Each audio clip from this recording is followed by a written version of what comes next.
Hi, I'm Kate. I am a small business owner and entrepreneur married to my business partner. Um, so today I wanted to kind of talk about roles within the business and how we have ended up with kind of the jobs we've had throughout the years within our businesses. Something that I actually did last night was I retook the Clifton Strength Test. You could Google it. There's a dozen different ones. You can usually find a free version. So anyway, I took one last night. There wasn't really any surprises for me from the last time I took it. But my number one trait is empathizer, meaning I connect with people with their feelings, and I take that into account. My husband is a very logical person, so I think that that kind of is a good match for us. That we're not two with that as a dominant empathizer as a dominant trait. Optimist is my next one. I would actually honestly, I'm surprised it's not my top trait. I am a very, very optimistic person, um, which can be difficult in business when things are not going well. I have to um, kind of focus on the more logical part. Um, but I mean, in the end of the day, I know we're going to be fine, I guess. Thinker is my next one. I like some quiet time. That's really important when you're a small business owner, predominantly working out of your home. I like quiet. I sometimes have to find a change of scenery to have that. I That's always been how I've been. Deliverer is my next one. Means that if I say I'm going to do something and I've given a deadline, it's very important for me to make it. It also means that I'm important for people to be able to do the same for me.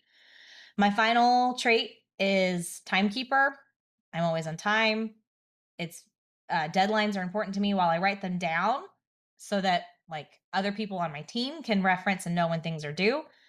I always know the deadlines off the top of my head.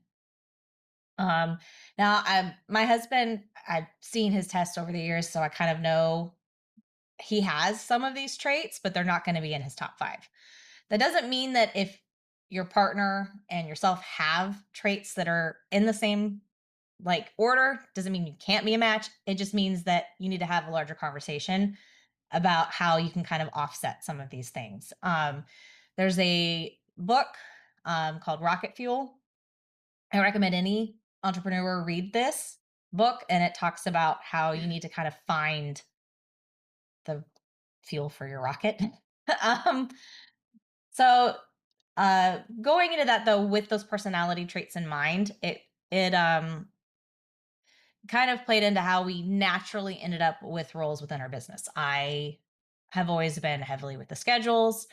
I am the lead for when we have contractors.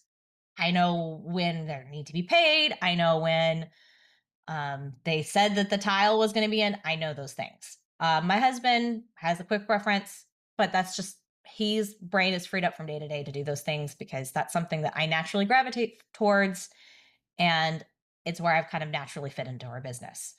Now, over the years, there's been times where I've taken things on or Kyle has taken things on that we thought we were going to be really good at or enjoy, or we're like, oh, maybe I don't really want to do it, but I'll do it anyway. And sometimes those have worked out really well and it's been a great progress. Other times we've had to come back and have a conversation later about how we were not the right fit for that. And maybe our partner is the right fit. Other times it's been, hey, we need to cut this off for now, reevaluate, do we really need this? Or it's time to hire that out. Um, we are not afraid to hire out something that we are not good at just because of the cost, because we know if it's something that's important to our business, it will come back to us if we have found the right person for that job. Um, because of the dynamics and that we are such equal partners, it it does kind of sometimes become difficult to know who the final decision maker is on things, which is why within that we still have kind of set roles where it's like you are the decision maker on this, I'm the decision maker on that. If there's conflict within it, something I'll probably get into more in a later video is talking about having written contracts and operating agreements with your business partner and whether or not that's important. Spoiler, it really is important to have that stuff in writing.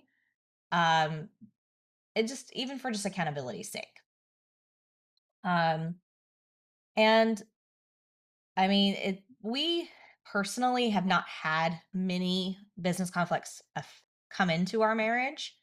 But it can come into it sometimes where we're frustrated about a role somebody didn't, a deadline someone didn't make at work, or a ball that was dropped, and that can affect things, which is why it's so important to have these conversations often about the roles you have within a business.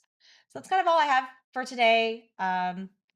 Please feel free to leave a comment, and I will see you guys next week.